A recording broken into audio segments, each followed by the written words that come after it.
Good evening, everyone. My name is Mondal, and welcome to Chit Chat with Me podcast.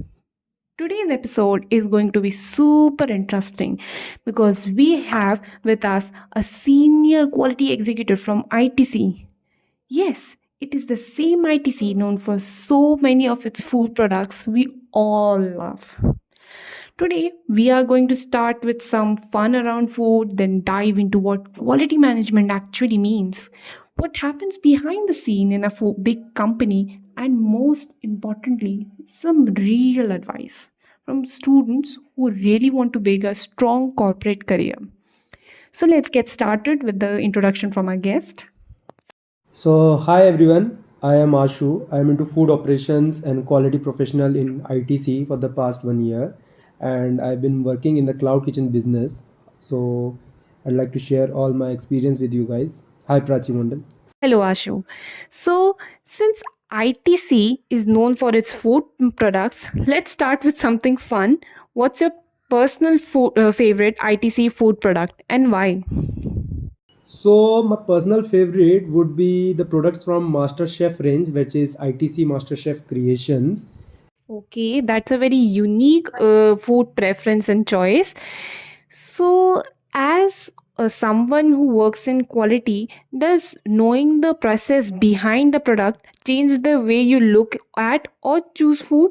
Absolutely. When you understand the process, the controls, and the CCPs, you naturally become more conscious about the ingredient, the food you are eating. So here I am not just looking at the taste, I'm looking at the accuracy, the product discipline, and it makes me more smarter as a consumer and more responsible professionally. So it is just a personal question, but is every food processing or everything you look from behind is everything is hygienic or sometimes it's unhygienic? I would say honestly, there are challenges in the hygiene part, but yeah, whatever we produce and we sell to customer are absolutely 100% fine hygienic. So what about if like not specially from ITC, but if I talk about the percentage of every food restaurant, since you have an experience in every restaurant and street foods and in a such a reputed company, so what would be the percentage in overall in hygienic and unhygienic?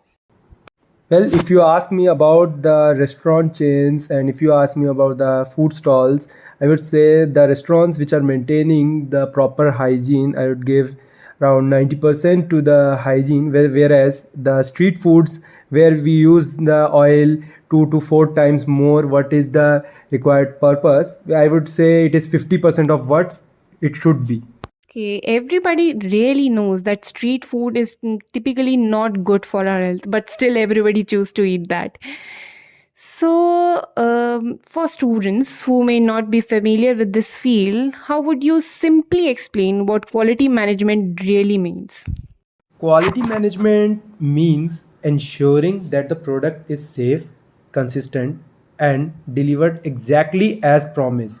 Because every single time what we are building is what we are promising to the customer. And if we can't give that to the customer, it's the name which is getting affected.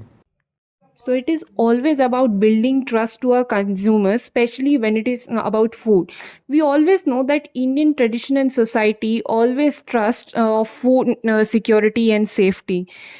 So, what are the some common challenges in maintaining food quality and safety, especially at a large scale? See, when you are maintaining at a large scale, the one small error can multiply and make a big occurrence. Like, for example, if I'm telling maintaining consistency across multiple cities is a very big task. Vendor viability, workforce discipline and training, controlling wastage and yield, ensuring compliance are some of the challenges which we face at large scale.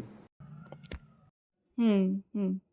Okay. So, like, maintaining safety across cities is the one of the toughest job. You can say that because every city has its own weather here. When it's a summer time, you can see the south, it's comparatively more hotter in this time than the north, whereas the Hyderabad, it's warmer, whereas Bangalore it's rainy where the humidity is more. So yeah, when we supply through a cold chain, the temperature varies, due to which the food can get affected.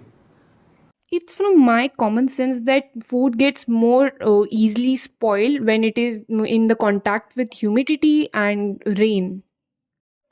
Yes, for sure. If the food is contacted with more humidity, the more microbes will grow. The more microbes means the more spoilage. So, how important is technology today in ensuring the food quality?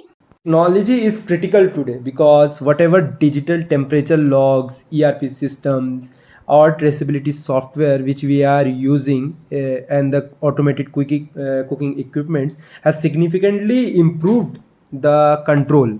And finally, I would like to conclude our podcast with a very little question that finally, if you could give one honest piece of advice to today's students aiming for corporate careers, what would it be? For corporate careers, I would suggest, and I would give all the students an advice, like don't chase titles, always chase the competence.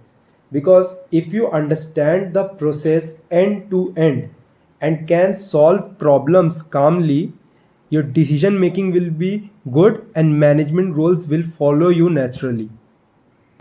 Okay, so thank you so much. And for today's episode, this is the last. And I would like to thank our guests for joining us. Thank you. Thank you. Thank you.